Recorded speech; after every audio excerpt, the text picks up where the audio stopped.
Hi mga kasimple! Welcome to my channel. For today's vlog, heto po, gagawa po tayo ng gelatin gulaman dessert.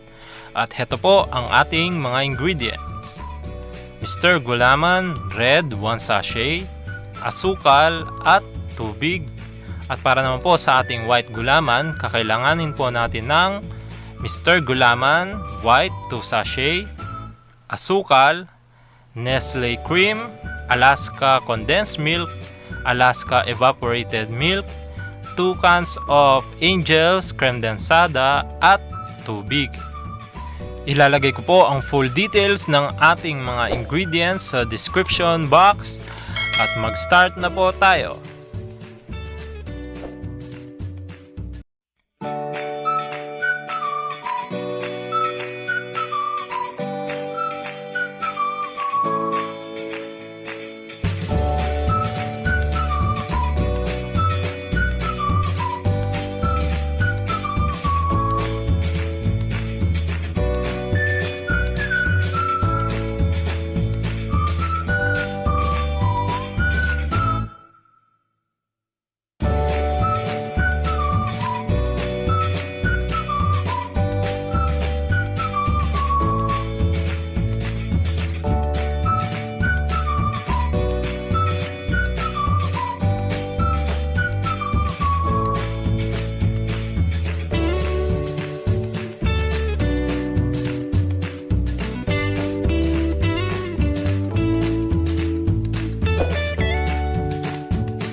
Heto po mga kasimple ang ating gelatin gulaman dessert.